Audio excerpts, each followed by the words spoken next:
Tá bom. Boa noite, Dani. Tudo bem, querida? Parceira de guerra. Tudo bem? Tudo bem, sim. Olha meu estado. Eu Nossa, tô filha, com tá sono linda. já. Maravilhosa. Ai, Deus. Ai, Deus. Ô, Dani, você já conhecia a Carmen? Não. Antes de apresentar a Carmen, eu vou apresentar minha filha, né? Vem cá, filha. Fala oi, tia, oi, tia. Ai, Que linda! olha o Você é quanto é sua poderoso ter liberdade no trabalho, né? cara. Tudo bem que de vez em Verdade. quando vai dar uns cascudos, né? Que a menina é pra frente. Jesus, obrigada, Deus. Né, filha? Bom, mas vocês não se conheciam? Você e a Carmen não, né? Lindona. Uma grande oportunidade de vocês se conhecerem, porque ambas, Não. né, são do Rio, né? Quanto você, quanto ela. Bom, mas, meninas, boa noite, um prazer estar aqui com vocês. Carmen, quero honrar muito a sua presença aqui com a gente, né? Estou aqui empolgadíssima para poder ouvir um pouco mais da sua história. A gente se conectou um pouquinho, mas quero que você aprofunde. É muito emocionante entender um pouco da sua trajetória. O seu trabalho é muito lindo e profundo. E eu sou suspeita para falar, né? Além de ser aí enfermeira também, hoje eu estou com minha mãe extremamente doente, com câncer também. Então, muito me emociona quando a gente fala, né, sobre assistência, sobre o cuidado. Silêncio, meu amor, ó, que a mamãe tá aqui, ó, na reunião. Tá bom? Então vai brincar, vai lá. Tá, mamãe espera, ó. Mamãe te ajuda. Tá bom, ó. Então tá bom, pode brincar, tá? Então tá bom. Desculpa. Mas é maravilhoso demais, né? A gente honrar aqui a nossa história, o que a gente faz, como a gente faz. Eu sempre me coloquei ali, né, como uma enfermeira diferente, Carmen e Dani, e acredito que vocês também, né? Porque quando a gente acomoda o olhar, a gente deixa de fazer diferente, né? E nós não acomodamos o nosso olhar. Tanto que, independente de atuarmos no CLT ou não, nós criamos algo além, né? Então, ouse ir além. Essa frase, para mim, tem muito impacto através do que a gente faz, né? Com os nossos pacientes, clientes, os profissionais, onde a gente traz ali uma mentoria para poder ensinar, né, a galgar o que a gente já galgou. Isso é muito precioso. Então, honro a sua vida, honro o seu tempo de estar aqui. Você também, Dani, né, de estar disponibilizando aí o seu tempo para poder acolhermos, né, a Carmen do jeito que ela merece. Outros profissionais também irão se conectar, conhecer a Carmen. E isso é muito bom, né? Eu falo que esse momento que a gente está tendo aqui agora, ele é muito precioso e não tem preço, né? E sim muito valor estarmos conectadas, uns fortalecendo uns aos outros, conhecendo as nossas histórias no profundo. Sabe quando a gente conhece uma pessoa e a gente, ai meu Deus, que voz irritante? Acredito que vocês já devam ter conhecido uma pessoa assim, né? Sim. E aí, quando você conhece a pessoa, que mesmo com aquela voz irritante, você conhece ela no profundo, você passa a amar essa pessoa. Tem pessoas que a gente já ama sem conhecer. É verdade. Então, fazer essas pontes de conexões, quando a gente passa a se conhecer, a gente honra muito mais, né? Então, eu estou aqui para poder te ressaltar mesmo, te edificar, te colocar lá em cima mesmo. Isso é muito gostoso, né? Fazermos essas parcerias. E, por incrível que pareça, dessas novas amizades surgem novas parcerias, grandes negócios, né? Ô, Dani, a Carmen é aí do Rio de Janeiro, é enfermeira de formação há mais de 30 anos, 31 anos, né, Carmen? É. E fundou aí o primeiro ambulatório para mulheres, né, com câncer. E aí, Carmen, eu vou entregar o bastão para você, minha amiga. Sinta-se à vontade para poder contar a sua história, contar o que você faz, a forma como você faz, como você chegou a vir a desenvolver a mentoria e ajudar outras profissionais. Então, fique à vontade, que eu estou aqui só te ouvindo e te admirando. Né, Dani? Tá bom. Boa noite. É uma honra e uma alegria, né, estar aqui com vocês para contar um pouco da minha trajetória. E, assim, é sempre gratificante, né, a gente, ter essa oportunidade de poder compartilhar, de ter as pessoas que têm interesse em ouvir e conhecer um pouco do que você faz. Então isso nos deixa mais feliz, né, nos deixa mais, entusiasmado, vamos dizer assim. É impagável, né, Carmen? Isso não tem valor, não tem preço, mas agrega muito valor, né, Exato. isso, é sobre isso. Então, eu tenho 31 anos de formada, já trabalhei em instituição privada, hoje eu sou servidora pública, hoje não, né? Já há algum tempo servidora pública, eu trabalho no INCA, na unidade de ginecologia, e mais especificamente no ambulatório. O meu primeiro emprego como enfermeira foi na educação, e eu sempre gostei muito de ensinar, de me apresentar. Era muito tímida, mas sempre gostei da comunicação em si. E aí, quando surgiu a oportunidade, foi para dar aula.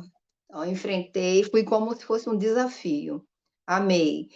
E depois eu comecei a trabalhar com alta complexidade, que a minha primeira especialização foi com pacientes de alta complexidade, que eu gostava muito. Cirurgia cardíaca, torácica, neuros, eu gostava assim. Então, eu fiz essa pós e tive a oportunidade, né? Atuando no centro cirúrgico, eu tive a oportunidade de vivenciar todas essas situações nas diferentes fases, desde da recepção para a internação, admissão, o transoperatório, a alta, o retorno ao ambulatório. Então, também agregou muito para mim. Foi um aprendizado, uma experiência muito especial.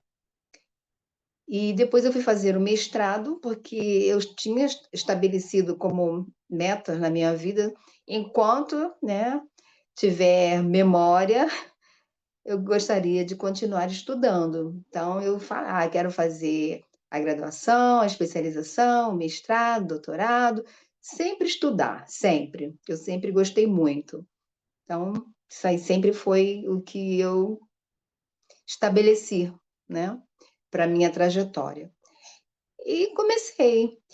E aí, quando eu terminei o mestrado, eu pensei, e agora? Eu preciso honrar esse título. Eu preciso fazer valer a pena, porque nós sabemos, né, que não é fácil. Não é fácil a gente continuar estudando, não é fácil você enfrentar uma jornada de trabalho pesada, que no início eu trabalhava de segunda a sábado, diziam que eu era diarista, mas eu trabalhava de segunda a sábado, depois trabalhava de segunda a sexta, mas com uma carga horária maior, que era de 7 às 16, e, enfim, sempre procurando fazer o melhor. E aí, quando terminou o mestrado, eu pensei, eu preciso trabalhar em algum lugar onde isso seja valorizado, porque não é possível que o valor seja só para mim. Tudo que eu consegui aprender, agregar, e as expectativas e os nossos sonhos, né? Os nossos projetos. Aí eu falei, vou fazer um concurso. Vou fazer um concurso. Aí eu fiz o concurso para Fiocruz na época e fiz o concurso para o Ministério da Saúde. Aí na Fiocruz eu me classifiquei. Não, eu fui aprovada, mas não me classifiquei dentro do número de vagas. E aí para o INCA, né, logo meses depois, eu passei bem. Acho que era na época 60 vagas para clínica cirúrgica e eu fiquei entre as 5. Então, passei bem. Aí eu falei, bom, e agora? Eu fiz a opção, tinha um medo de oncologia, não sabia, aquelas coisas que é o consenso social, de quem nunca se deparou com a situação. Eu não sei trabalhar com oncologia, eu não aguento ver o sofrimento das pessoas, e o que que eu vou fazer, o que vai ser de mim, porque é muito diferente a realidade do SUS, né? E num hospital privado que é referência. Quem mora no Rio de Janeiro deve conhecer. Trabalhei no Hospital na Tijuca, né? Porque era o Hospital São Vicente de Paulo, né? Então, eu tive a oportunidade de ser acadêmica bolsista ali também, e depois fui efetivada. Então, foi uma escola, e ali começou meu relacionamento mais efetivamente com a prática na enfermagem. E fui muito feliz, muito grata por todo o aprendizado que me foi proporcionado naquele hospital. E aí, quando eu me deparei no INCA, eu tive a oportunidade de trabalhar na educação, porque eu já tinha uma experiência de educação, e surgiu a oportunidade para estruturar, na época, um serviço de educação continuada na unidade, porque a enfermeira tinha saído, passou por um outro concurso, né, uma universidade, e a outra foi para uma outra unidade, enfim. A unidade onde eu trabalho precisava urgente de uma enfermeira com perfil de educação para reestruturar o serviço. E aí eu fui para a entrevista e fiquei bem. E depois eu fui convidada para. Eu sempre gostei muito de consulta de enfermagem, né? Apesar de ter tido a oportunidade também, juntamente com outros profissionais que agregaram a equipe depois, desenvolver um bom trabalho, eu fui convidada para implantar o projeto da sistematização da assistência de enfermagem. Então, porque nós tínhamos um grupo de estudo, né, que nós chamávamos de grupos de interesse, onde a gente discutia, isso em 2007. A gente estudava, e aí em 2010, até mesmo vivenciando esse processo de acreditação hospitalar pela Joint Commission, na época, isso se fazia necessário, né? Mas você tem que gostar, tem que ter o conhecimento, tem que ter o perfil, e eu já tinha uma boa parte de tudo isso, porque na universidade também, quando eu dei aula na universidade, a gente tinha disciplina de metodologia da assistência, então isso contribuiu bastante. E no hospital privado também que eu trabalhei, já tinha passado há bastante tempo pelo processo de acreditação. Então, eu já sabia elaborar as instruções de serviço, toda aquela metodologia diferenciada, né, da qualidade, os programas de qualidade. Então, a gente só ia agregando e contribuindo no outro espaço. E eu fazia a consulta de enfermagem, eu fiquei lotada no setor de internação, onde eu fazia consulta de enfermagem de todos os pacientes que internavam de forma eletiva. E às vezes até alguns que vinham da unidade de pronto atendimento, mas que estavam estáveis, né? Dava para aguardar uma consulta no ambulatório, eu atendia, porque a gente precisava ter a evidência da sistematização, né? Nos prontuários, registrado nos prontuários, até porque senão não conseguiria caminhar.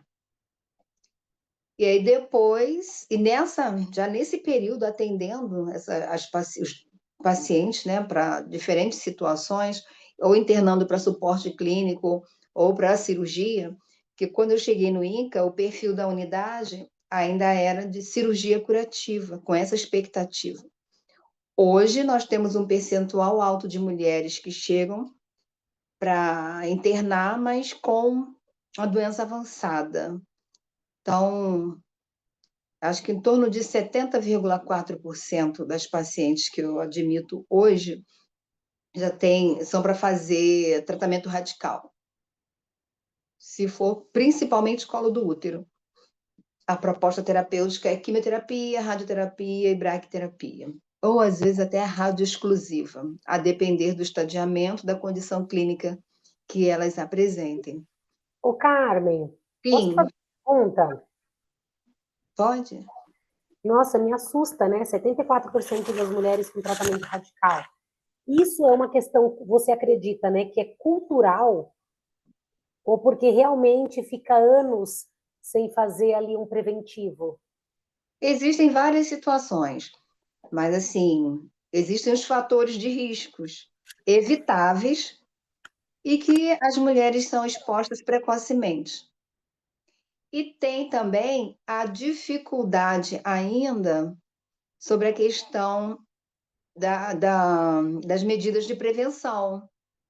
Por exemplo, ainda tem muito território, muitas áreas aqui no Brasil e no estado, né?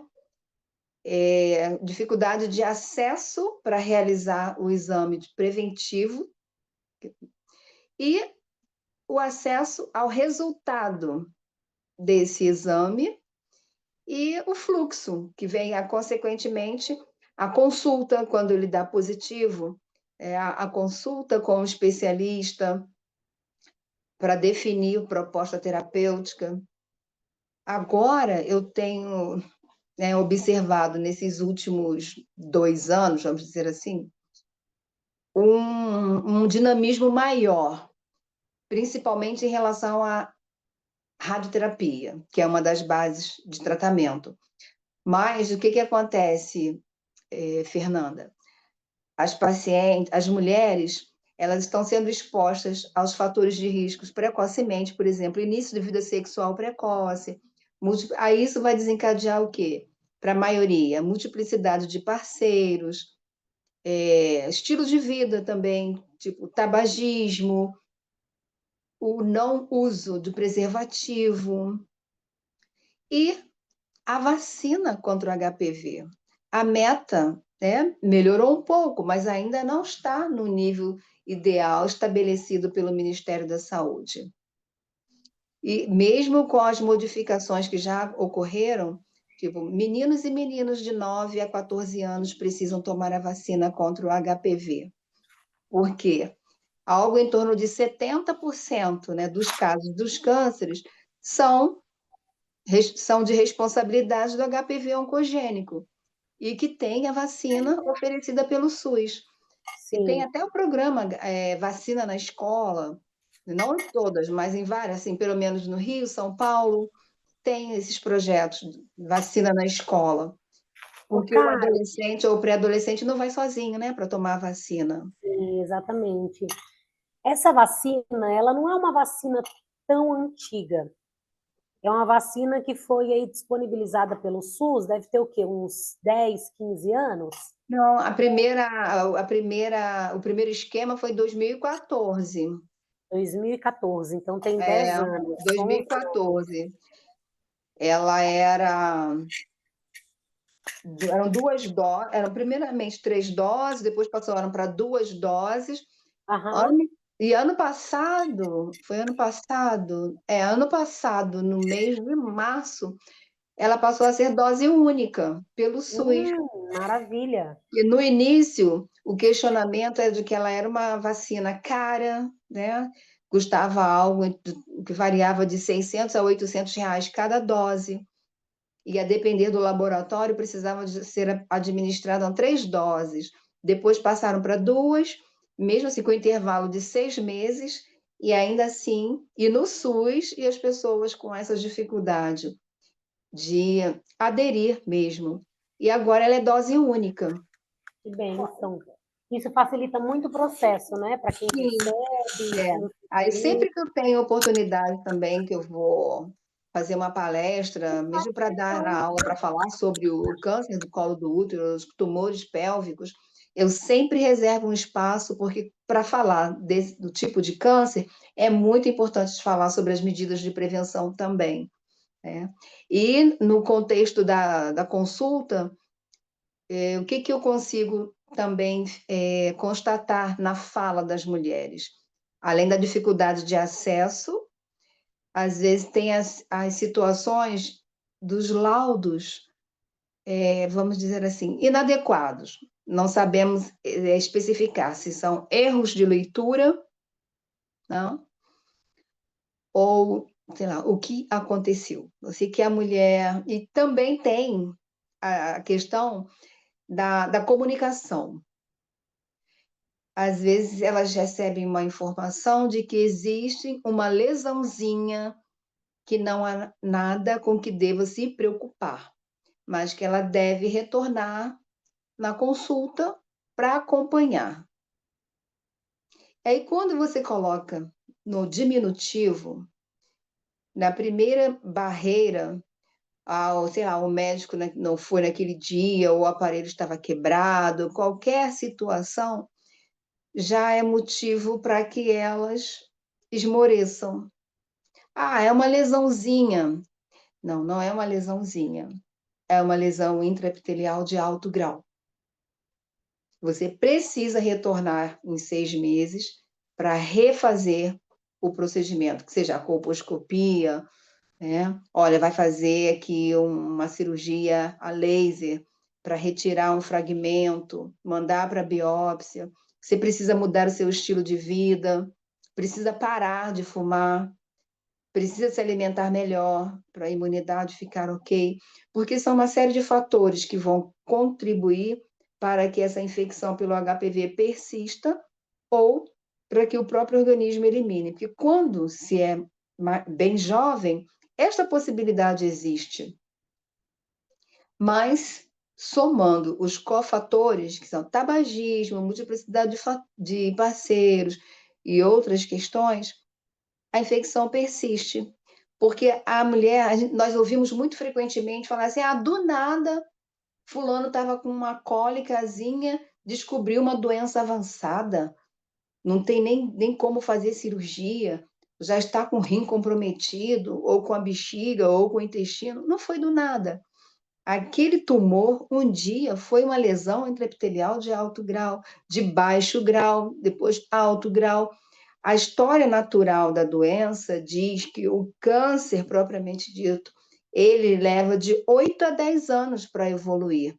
Então, por isso, a vacina é preconizada nessa faixa etária, de 9 a 14 anos, que é a que existe, né?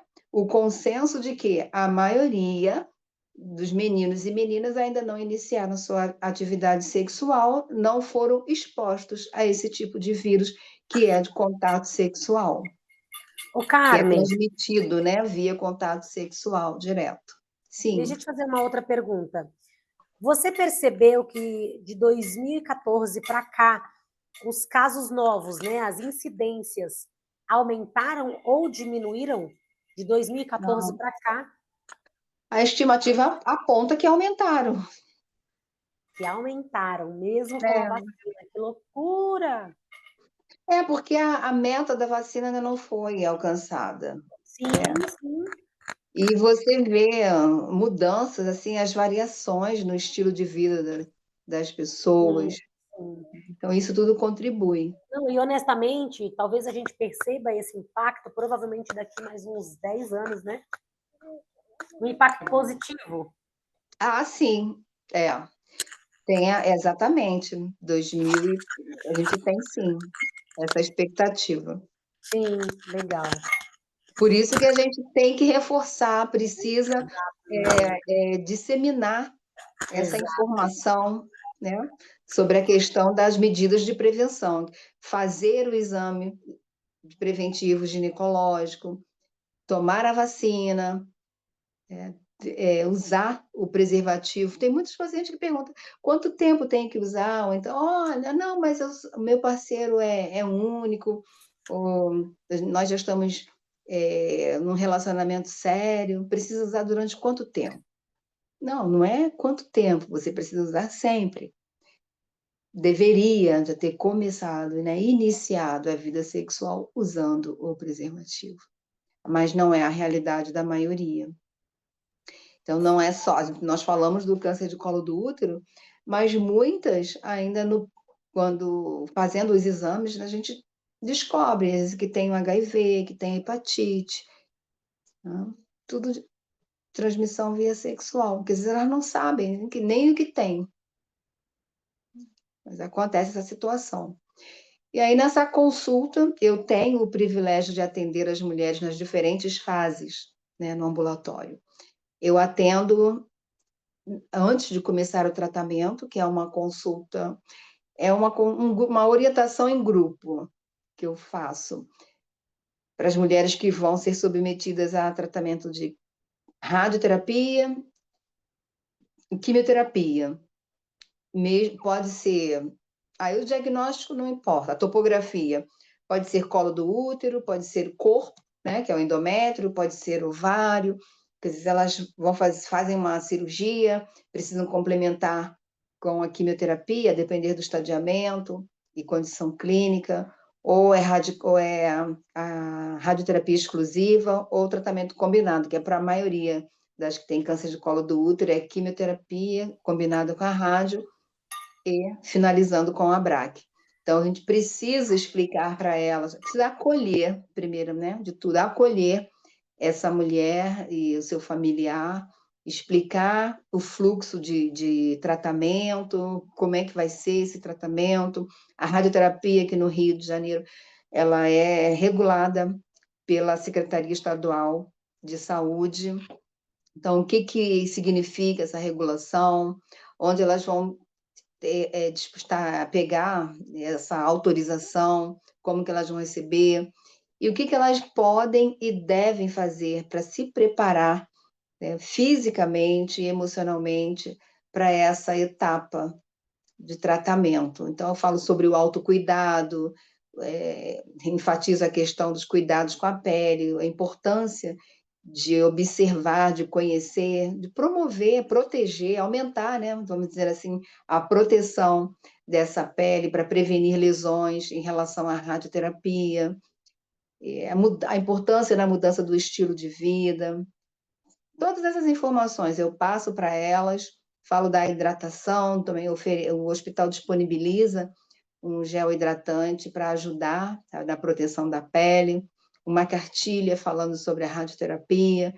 E aí a gente conversa, dou espaço para que elas perguntem também, e me coloco à disposição para, caso, né, elas precisem de ter o acesso onde me encontrar para poder tirar as suas dúvidas e continuar o caminho. Ô, Carmen. Sim. Nossa, tô te interrompendo aqui horrores, né? Não, Mas é vontade. curiosidade mesmo. Quem compõe essa equipe multiprofissional, por exemplo, para poder acolher essa mulher? Sim, nós temos no ambulatório.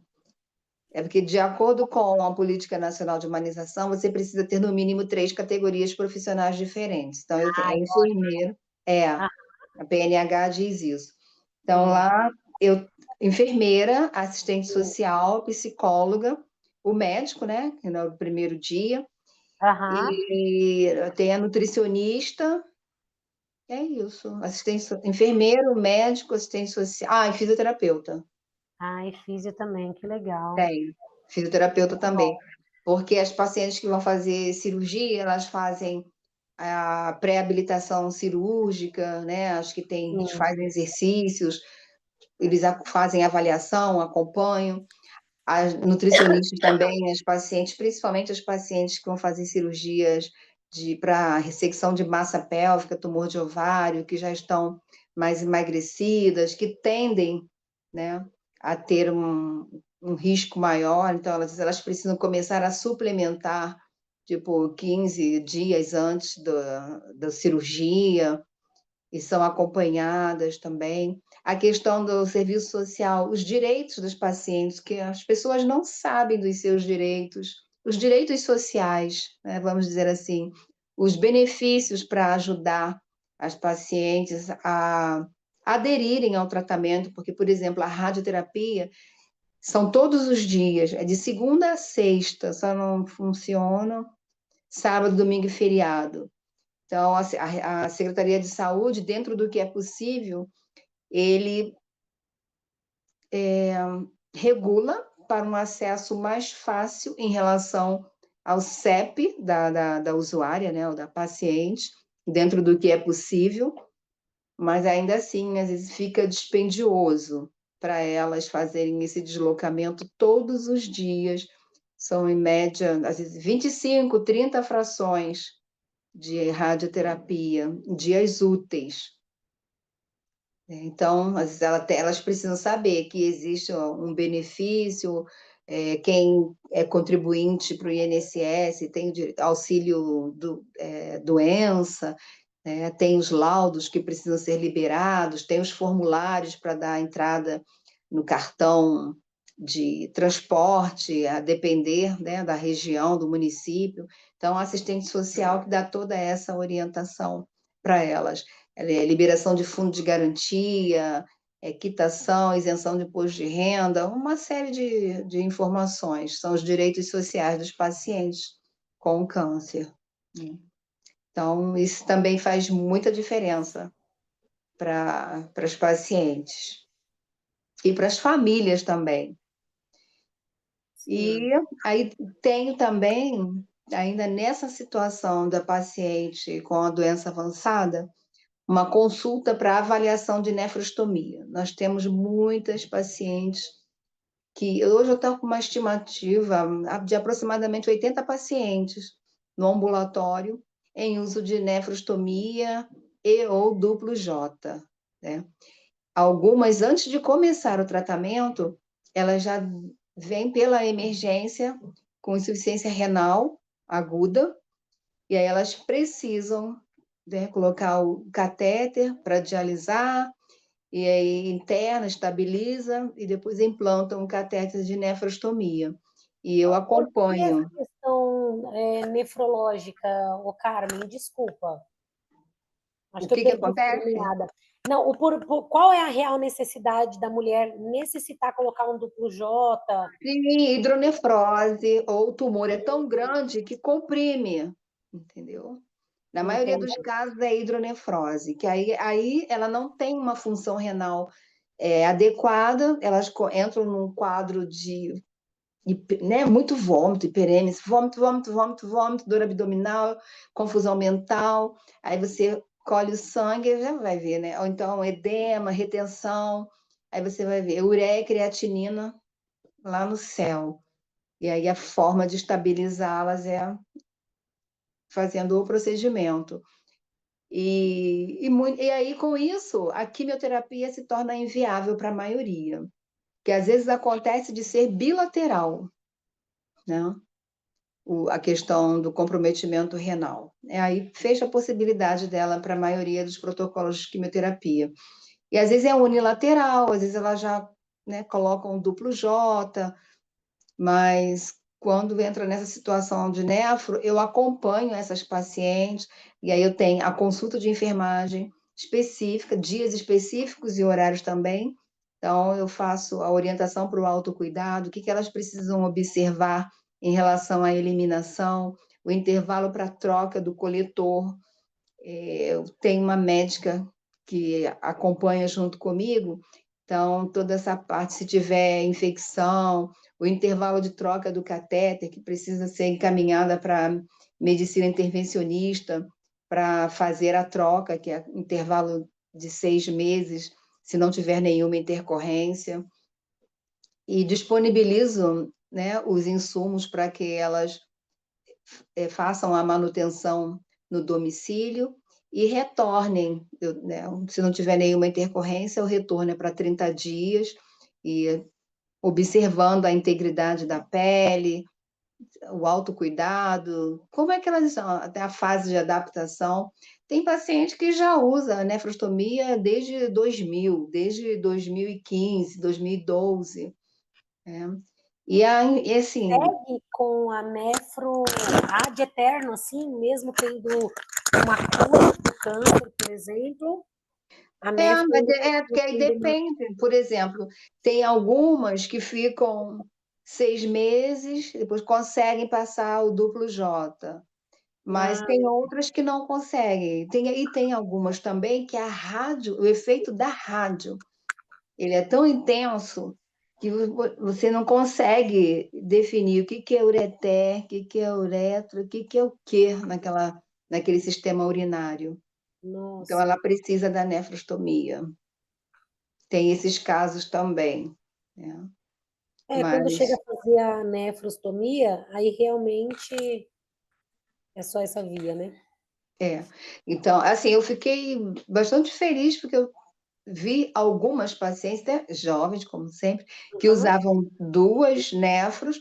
Ela tirou uma, passou o duplo J, aí ficou 6 meses, depois o urologista foi, tirou o Que bem. outro, elas estão sem nefrostomia, mas não é a realidade, não é a expectativa para a maioria. A Entendi. maioria vai a óbito usando a nefrostomia. E às vezes tem também até a colostomia, Sim, ou a uro, né, outros sim. dispositivos.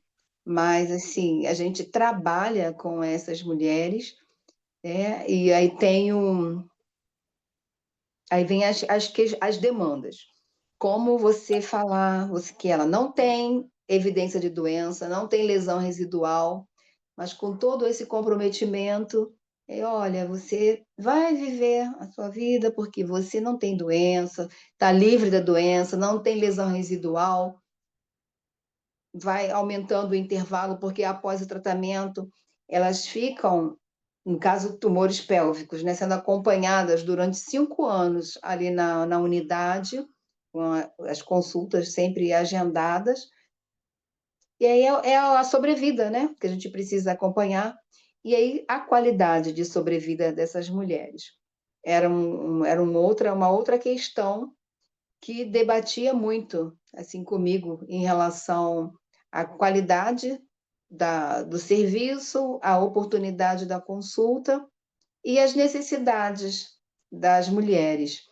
Então, elas vinham falar sobre as queixas sexuais, a disfunção, as dificuldades, como se fosse um segredo. Às vezes, normalmente, depois que terminava a consulta, tipo, esqueci, quero te perguntar um negócio. Aí voltava para falar da sua queixa. Ela teve a consulta inteira, mas não via um espaço, uma oportunidade, né? Não se sentia. Aí quando não aguentava mais, voltava começou a acontecer isso de forma sistemática. E aí a gente trabalhava com uma enfermeira, né, que hoje ela está aposentada, Maria Luísa, e aí nós pensamos, a gente precisa mudar essa situação. Aí ela falou assim, Carminha, não me chama de Carminha, senta, que já está tudo aqui. Você senta. Quando você levantar, estará pronto. Eu falei o que é um projeto. Aí foi assim, tudo que já estava Boa. feito na mente, Sim. coloquei em papel, aí apresentamos, né, para a direção da unidade, a gente sempre teve esse acesso, essa é uma característica muito favorável para nós no Instituto. Sim. Na época ele achou bastante interessante, e aí agendou uma reunião com o diretor-geral, né, do Instituto para que eu apresentasse o projeto. Na época era uma mulher, e ela abraçou, e dali a gente começou a pensar, falei, olha, tem que divulgar para o maior número de pessoas possível que existe esse projeto e que se chama Ambulatório de Sexualidade. E aí nós organizamos o primeiro simpósio de sexualidade do INCA. E aí eu pensei, bom, o que significa o simpósio? Qual é o objetivo dele? É trocar experiência, agregar conhecimento. Então, assim, eu não tenho, eu não sei, eu preciso saber e eu quero saber porque eu tenho que atender as pacientes. A necessidade delas está para essa situação e como que a gente, né, dentro de um serviço de referência, achando que está oferecendo o melhor e com essa lacuna tão grande aqui, que ninguém pergunta nada, todo mundo sabe dos efeitos adversos do impacto negativo do diagnóstico, do tratamento e a questão social, o estigma social que o câncer ainda remete para as pessoas em pleno século XXI. E a gente não toca nesse assunto. Situação conjugal, vida sexual, né, libido, relacionamentos, nada. E aí aquilo ali começou a me deixar muito angustiada. E aí, quando eu escrevi o projeto e vi toda essa receptividade, foi Foi um alívio. quando isso, Carmen? Foi um alívio. E aí nós fizemos o primeiro simpósio, aí a Que assessoria de ano que foi imprensa, que foi em desenvolvido esse projeto? 2016. Oficialmente, ele começou em 2016. Legal. Aí o diretor tem um consultório, né, separado, organizado, de acordo com que possa acolher essas pessoas, né? A mulher ou o casal, independente de orientação sexual, está ali dentro, eu atendo. Às vezes vem com uma amiga, ou vem com a mãe, ou vem sozinha. Então, tem uma central de agendamento, assim como tem para as outras especialidades e consultas. Eu uso um instrumento para avaliar a satisfação sexual, que é um questionário objetivo com 10 perguntas, que foi até elaborado pela doutora Carmita Ábido. Aí eu fui buscar uma capacitação, eu fiz pela USP, em educação sexual. Então, eu sou consultora em saúde e educadora sexual, e fiz a pós em sexualidade humana, para poder me apropriar desses conhecimentos, para poder entender mais, né, sobre esse contexto da forma científica, fundamentar e intervir de acordo com as queixas que as pacientes trazem. E participo dos congressos de sexualidade humana, e sempre, todo ano, a gente tem um tema e eu convido a sociedade, os representantes, as pessoas que trabalham com a sexualidade, e a gente tem, assim, umas respostas muito positivas em relação às mulheres, né, e suas famílias também. E aí nós temos também, para complementar esse tratamento, uma oficina que nós chamamos de resgate. Inicialmente foi resgate da autoestima, agora é resgate da sexualidade e da autoestima. Por quê? Observei que a autoestima das mulheres ficava muito fragmentada. E às vezes esse era o principal motivo da sua disfunção, porque a disfunção sexual, ela pode acontecer, ela é multifatorial, vamos dizer assim. Assim como os aspectos que interferem no adoecimento por câncer, né, é multifatorial. É questão física, é questão psicológica, é questão social, é questão econômica, é questão espiritual, a questão relacional. Às vezes o relacionamento já estava ruim, e com o adoecimento ele desmorona de vez. Então, e às vezes tem aquelas questões que as pessoas não conseguem aceitar, que são inerentes ao tratamento e ao adoecimento, mas que vai passar, mas que você não vai se recuperar, não vai retornar com a mesma performance que tinha antes.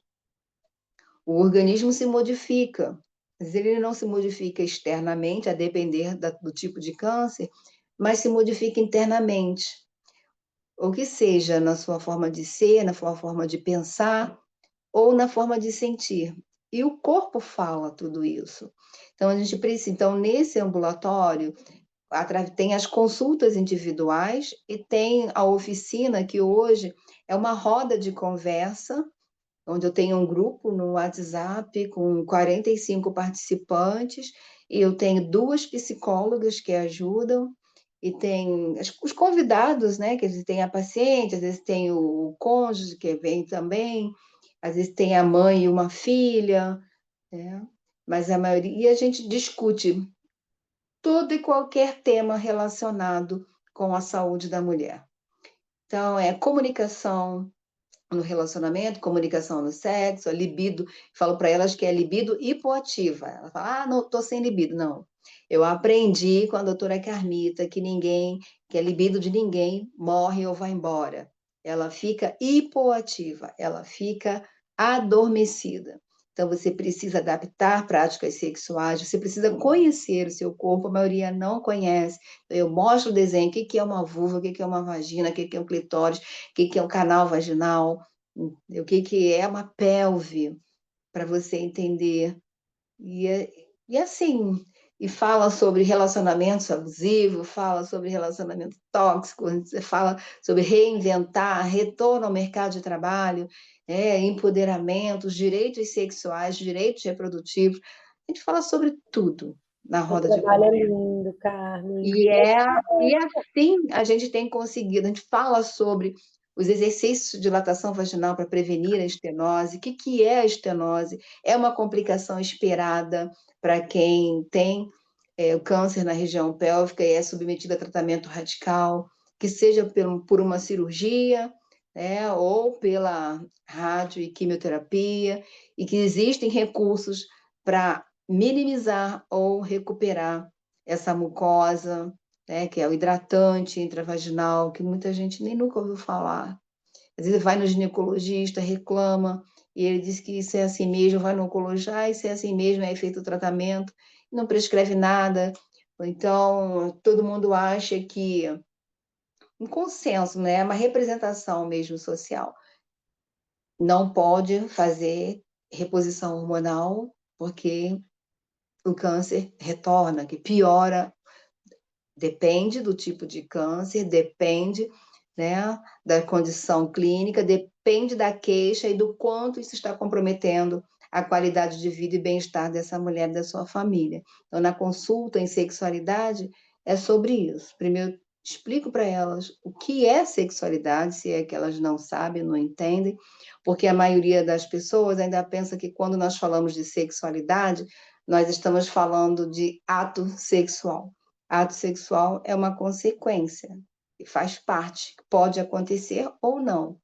Então, mas de acordo com a Organização Mundial de Saúde, sexualidade está muito ligada com relacionamento, com afeto, né, com qualidade de vida, com bem-querer, com desejo, com satisfação, tudo, com o corpo, com a forma como você se comunica com o seu corpo primeiro, antes de se comunicar com o outro.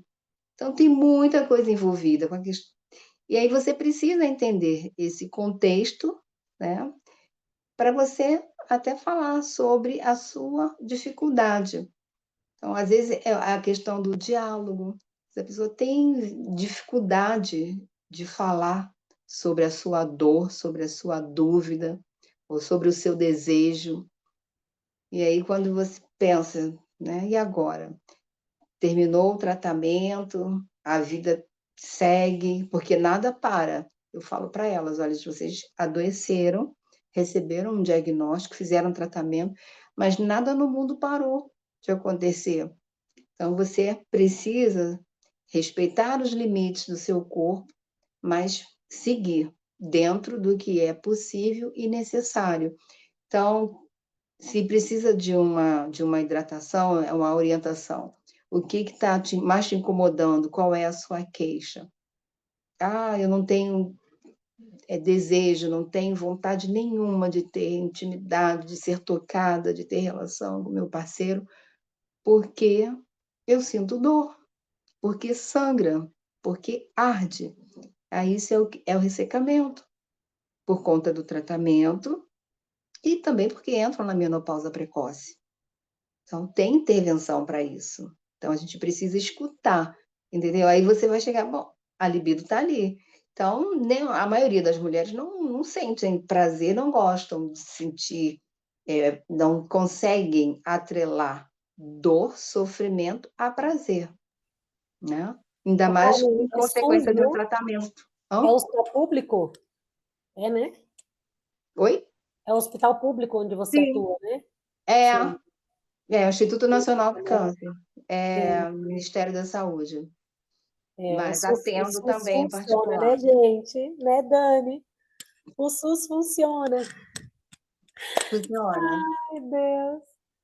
Eu funciona. atuei por 10 anos no hospital público também, e, gente, o SUS, ele funciona.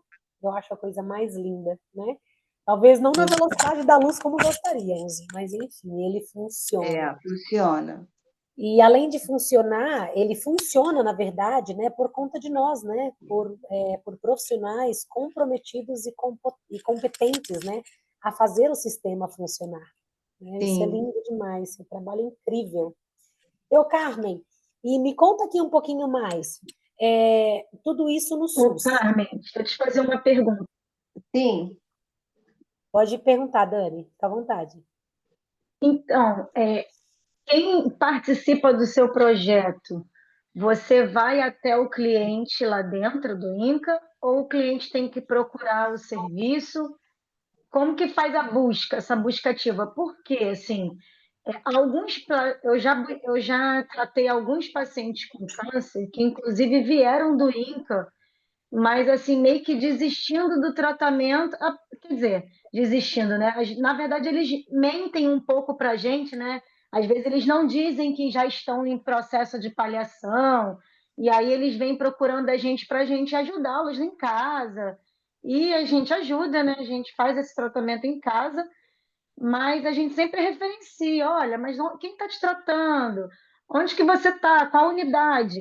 E alguns, né, não são muitos, porque a gente não pega, eu não pego muitos pacientes oncológicos, mas tenho pego, né, alguns, e eles alegam às vezes que não tem algumas informações, que ficam ali meio às vezes solto, mas aí eu não Você, sei explicar por quê, porque eu vejo funcionar muito bem, em parte, quando eu tenho algumas amigas também que trabalham, e aí a gente fica sem saber se o que eles estão falando de fato é real, ou será mesmo que eles estão ali sentindo um pouco largado? Será que ele não teve a informação correta? Por que não teve? Aí eu fico meio assim em dúvida de como você é... orientar. Daniela, enfermeira. Tá. O que que acontece? Como eu te falei, os pacientes chegam, na primeira vez, elas vêm referenciadas pela Secretaria de Saúde, com agendamento pelo sistema de regulação. Então, vou explicar o passo a passo. Elas vêm com uma folha, que é um formulário, com o nome do hospital, né, o endereço, o horário, e elas já trazem o laudo da biópsia, as lâminas, se apresentam num setor chamado de triagem. É um setor administrativo, onde a funcionária confere, o funcionário confere, se realmente é naquela unidade que o INCA tem 5 unidades assistenciais, com endereços diferentes. A unidade 2, que é onde eu trabalho, é ginecologia. Tem a unidade 1, que atende a maioria dos tumores, tem a unidade 3, que atende mama, que é em outro bairro, e tem a unidade 4, que são unidades de cuidados paliativos, e tem centro de transplante medula óssea, que também funciona no centro, no andar lá no HC1, na Praça Cruz Vermelha. Então, essa ginecologia, a parte da pelve, as outras especialidades também, para o INCA. Ela vem, é uma rede de atenção oncológica, né? O SUS. Então, tem o INCA e os hospitais federais, que a Secretaria de Saúde também pode direcionar para um desses outros hospitais, não obrigatoriamente se tiver a base de tratamento oncológico, não só o INCA, mas a maioria vai realmente para o INCA. Então, nesse primeiro dia, ela já passa para a consulta ginecológica, avaliação dos exames que ela traz, e já é proposto a base terapêutica. E aí, a depender da base terapêutica, que vai ser cirurgia ou quimio e radioterapia, nós já temos desenhado um fluxograma, e tem um passo a passo que é anexado ao cartão de matrícula dessa paciente, que é um cartão grande, como se fosse um... Lembra aquela tabuada, o tamanho de uma tabuada? Que, né, uma coisa mais ou menos Uhum. assim. Esse fluxo é grampeado ali e é sinalizado nesse primeiro dia todas as consultas que ela precisa agendar, a depender do fluxo, se é cirúrgico, se é quimio rádio. E aí ela já sai do consultório e já é conduzida para a central de marcação. E aí e também na consulta ginecológica, quando alguma situação, ou hoje isso acontece com bastante frequência, o ginecologista já pede um parecer do ambulatório de sexualidade. Ele não intervém, mas ele já encaminha. A psicóloga também, quando vê uma demanda assim, ela já encaminha.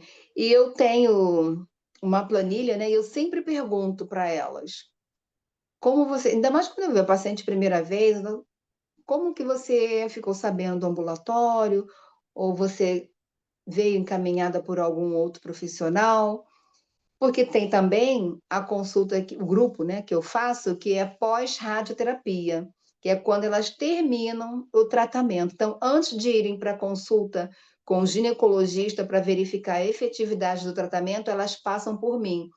um grupo, paciente e familiar. E aí eu quero saber se elas conseguiram concluir aquela proposta de tratamento, como elas estão se sentindo, se tem alguma queixa, porque ali, né, que ali vem a chuva de eventos adversos ou não, e eu já vou dando a direção para elas e já apresentando um outro fluxo, que é o que nós chamamos de segmento, que olha, terminou o tratamento, mas você ainda não está de alta, porque a gente precisa monitorar. E aí falo do intervalo para acontecer a consulta com o ginecologista para verificar a efetividade do tratamento, se ela tem alguma queixa, alguma situação que precise ser resolvida de imediato, eu peço o parecer ou eu faço a solicitação do agendamento para o primeiro momento, entendeu? Que às vezes não é o ginecologista, às vezes é o gastro, é o dermato, é o neuro, então é endócrino. Então, é assim, fisioterapia pélvica, todas eu encaminho para fisioterapia pélvica, independente delas terem queixa ou não, porque varia, né? O tempo de sentir alguma alteração pode variar. Eu falo para ela, depende, é muito particular e varia de pessoa a pessoa. Então, incontinência urinária, urgência urinária, aumento da frequência.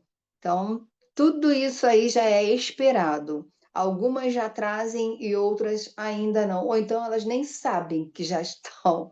Mas aí eu já peço, explico para elas o porquê e peço o agendamento naquele mesmo dia para fisioterapia pélvica, para avaliar. Falei, olha, mesmo que não tenha queixa, você vai dizer para ela que está tudo bem e ela vai registrar e vai pedir para você retornar com o intervalo que ela vai estabelecer e você vai ser avaliada novamente. Isso faz parte do acompanhamento dessa fase que vocês estão. E assim, é dessa forma. Muito bacana. Outros profissionais podem, qualquer outro profissional pode encaminhar a paciente para o ambulatório de sexualidade. Às vezes tem uma outra paciente que conhece, né, ali na sala de espera, olha, você tem uma oficina, elas falam, elas divulgam também entre elas. Como é que eu faço para marcar uma consulta para o ambulatório de sexualidade? Às vezes até a recepcionista, ela, olha, eu tenho uma conhecida que ela está precisando Faz do a ambulatório ponte. de sexualidade, como é que faz? Dessa forma. Ô, Carmen, Mas é, acontece, só para concluir para a Daniele, né? Po- isso. pode, Isso. às vezes, sabe quando que eu vejo que isso acontece? Não é com frequência. Quando muda a proposta terapêutica, por exemplo, paciente veio com a proposta de fazer cirurgia. E aí, quando fazem a revisão, que a gente faz a revisão de lâminas, né? Quando faz a revisão de lâminas, ou se faz assim, ou dependendo do tempo, se vê que o estadiamento mudou, e aí mudou a proposta, às vezes ela se perde nesse fluxo. Ela fica meio frustrada, né? E meio que Eu acho abandona que não alguma vai coisa assim ter, nesse tem sentido. poucas, mas elas falam assim: olha, eu ia embora. Quando eu soube que era palestra, que era orientação em grupo, eu ia embora. Ainda bem que eu não fui, porque foi tão bom. Eu aprendi tanto, coisas que eu nem imaginava. Entendeu? É um percentual pequeno, que para É, você ter uma ideia, eu até já de tive cadeira de rodas uma. elas vêm. Ontem, segunda-feira, eu atendi duas senhoras no grupo, duas cadeirantes, e participaram, e ficaram com familiar, entendeu? Às vezes até de maca, quando elas estão internadas em outra unidade hospitalar, Eu investigando, já né? tive uma paciente. Elas falam, não, eu tenho a primeira consulta, eu tenho que ir, aí vai de maca. Às vezes eu falo, quando eu vejo, né, logo no início, eu oriento familiar, né, essa paciente de maca vai ficar desconfortável, aí explico que vai ser uma palestra, você pode, quando ela ficar mais estável e quiser vir, pode vir, ou se tiver com muita dor, tá, fica desconfortável, fica sentada, você pode ver um outro momento, ou então vai para a emergência fazer uma analgesia. Se ela ficar melhor, pode me procurar, ou então num outro dia. Sempre assim. Mas a maioria é agendamento. Quando eu tiver dúvida, eu vou te procurar no Travou. grupo. Oi, Quando eu tiver dúvida, eu te procuro no grupo. com certeza. Tá ouvindo? Estou, estou ouvindo. E pode ir lá também, te marcar para você conhecer o ambulatório.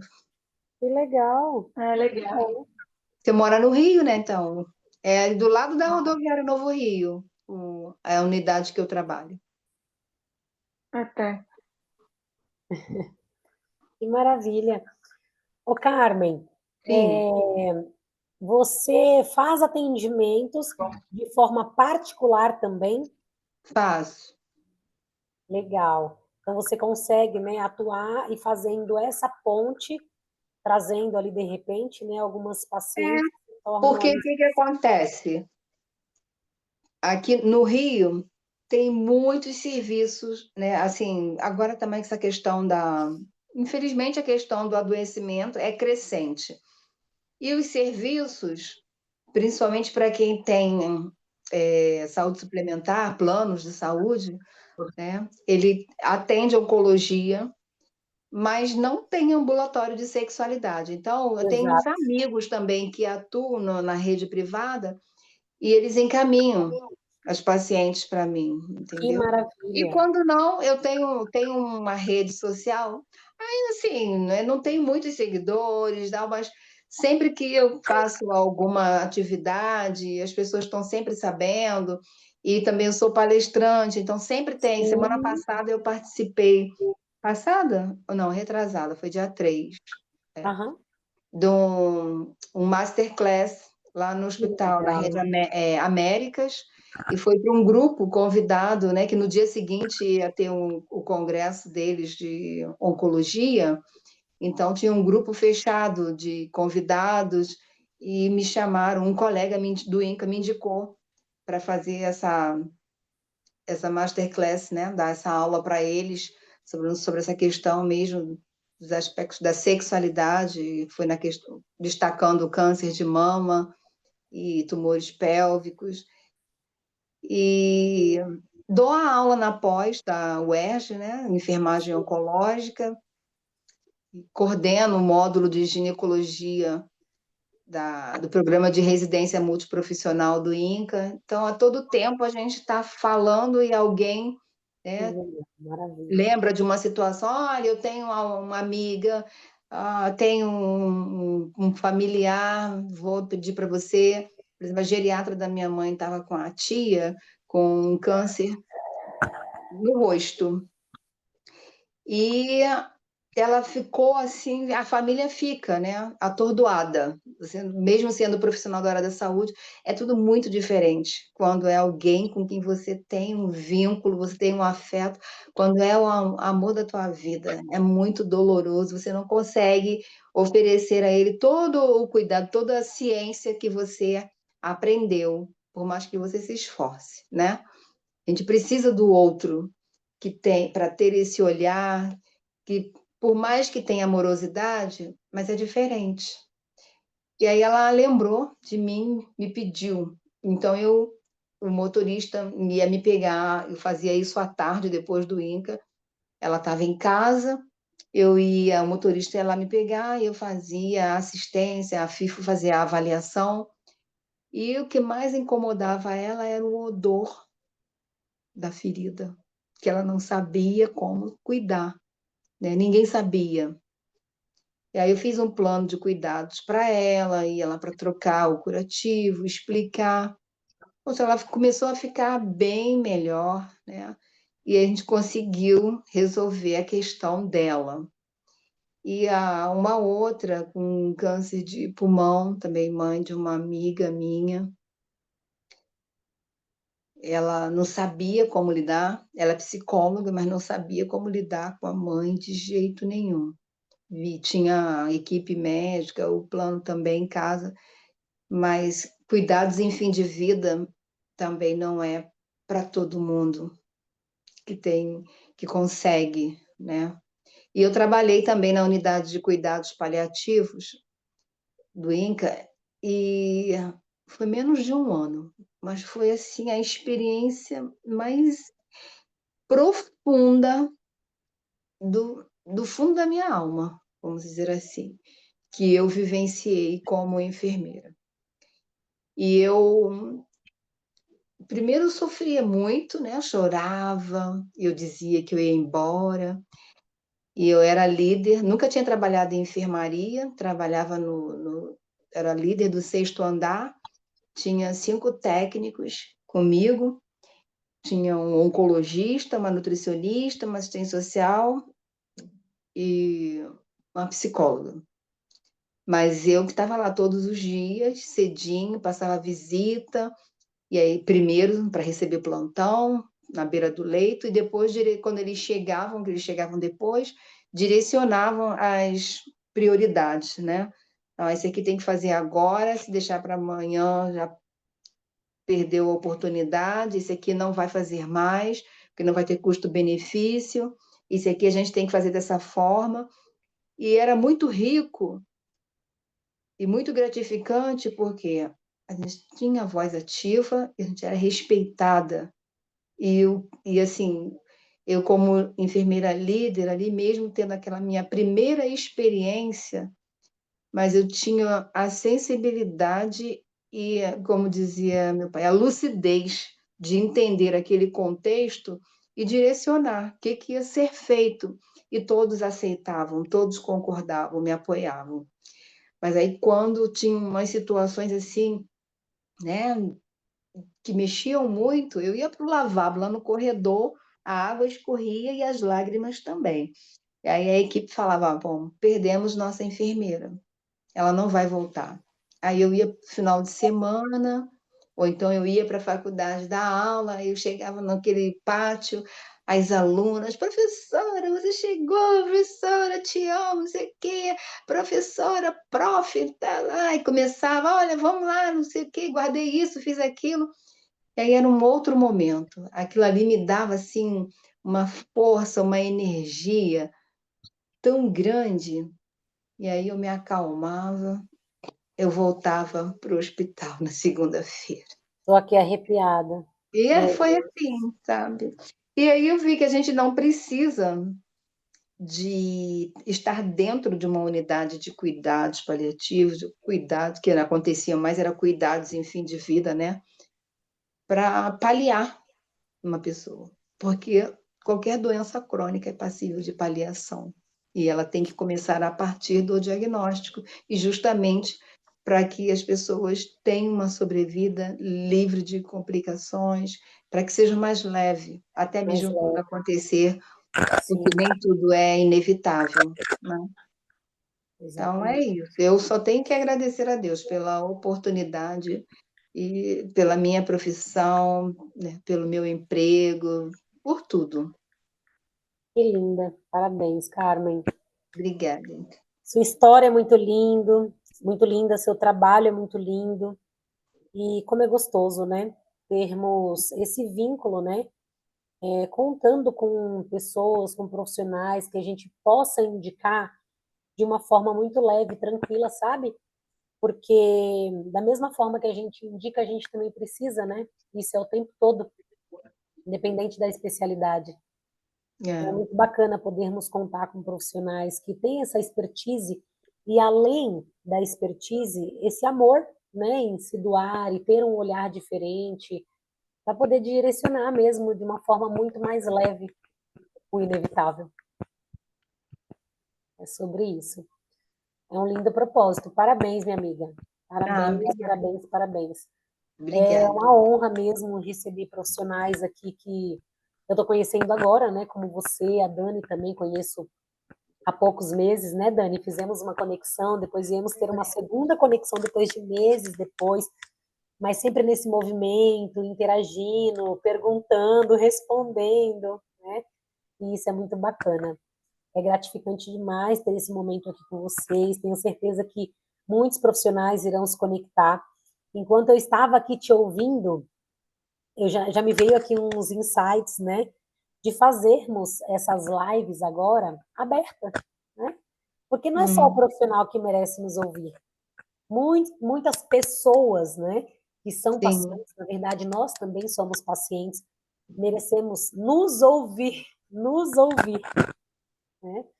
Então, vou até trazer essa sugestão lá para o grupo de líderes, para a gente poder gerar esse movimento maior, para estarmos conectados com muito mais frequência e que outras pessoas também possam nos ver, nos assistir, se conectar com a nossa essência, aprender um pouquinho com o nosso legado, que a gente deixa marcas aí para pessoas entre nós, né, que precisam, às vezes, apenas de uma orientação para poder se mover, né? sim. Meu Deus, é muito, muito, muito rico. E, assim, eu fico muito sensibilizada também, né? Eu tô passando por um processo com minha mãe, então tudo que você disse aí foi extremamente válido e acolhedor para mim. Mesmo sendo enfermeira, é o que você disse, né? O É, profissional, quando lida ali com o familiar, ele deixa de ser profissional, ele esquece, dúvidas, incertezas, são medos, enfim. Então, ouvir de pessoas que estão com o olhar de fora, porém com um olhar humano, acolhedor, afetuoso, isso realmente faz toda a diferença. Minha mãe passou com uma enfermeira, que eu conheci também há pouco tempo, a Karen, uma enfermeira incrível também, e ela acolheu minha mãe por 3 horas, Carmen. Foi a coisa mais linda que eu vi na vida. Vários profissionais aqui já atenderam minha mãe e eu sou extremamente grata, extremamente grata. E tudo que eu peço a Deus é isso, me conectar com pessoas certas, porque me conectar com profissionais que nem olham, né, para a cara dela, né, durante 5 minutos, meu Deus, tem tantas possibilidades, né, de fazer, sim. independente de ser paliativo ou não, existem milhares de recursos que minimizam, que amparam, que reparam, enfim. Às É. vezes só uma conversa, terapia, né, já Uhum. ajuda demais, né? E isso que a gente está fazendo é esse bate-papo entre profissionais, né? Entre perguntas e respostas, e isso é muito gostoso, é gratificante demais participar dessa roda de amizade, roda de parcerias, e levar essa mensagem aí para as pessoas que merecem, né? Ouvir aí e serem, como que fala? Acalentados, né? Por nós, porque é isso que a palavra faz, é isso que a voz ecoa, né, no nosso organismo, é isso, é esse sentimento de carinho, de acolhimento, de gratidão, de direcionamento, e isso é rico demais. Bom, quer fazer mais alguma pergunta, Dani? Fica à vontade, minha amiga. Carmen, muito obrigada, tá, pelo seu conhecimento. Nada, imagina. Muito rico mesmo. Vamos tirar uma foto, meninas, bem linda. Faremos isso mais vezes, porque honestamente eu queria te fazer muito mais perguntas. Mas eu acho que a gente pode parar por aqui e fazer no outro momento, né? Fica à Eu queria, vontade. eu queria entrar no mundo empreendedor, mas a gente ia ficar mais 1 hora aqui. Mas eu acho que essa 1 hora a gente pode fazer em live aberta. Vamos aí fazendo, né? Parte 1, parte 2, apimentar essa galera. Ó, vou tirar a foto nossa, tá? 1, 2, Tá 3 bom. e... Na verdade, eu já tirei várias, né, meninas? Já filmei, mas assim, oficial é essa, né? Tá bom. Carmen, gratidão. Deus abençoe. Obrigada por Amém. tanta expertise e por se doar, né? Doar o seu tempo, o seu amor, para uma pessoa que você nem conhece direito, mas de você ter Amém. falado sim, certamente isso te move, né? E nos move também, porque senão não estaríamos aqui, eu não faria isso. Então, isso me move muito. Gratidão, Dani, muitíssimo obrigada também pelo seu tempo aqui com a gente. Foi um momento muito rico, precioso e que certamente contribuiu muito com a gente, vai contribuir com as pessoas que irão assistir também. Tá bom, meu bem? Ó, Tá bom. um super beijo no coração de vocês, meninas. Gratidão, Tá. gratidão, gratidão. Deus abençoe. Bom descanso, Amém. viu? Obrigada, igualmente. Beijo. Tchau. Tchau, tchau. Tchau.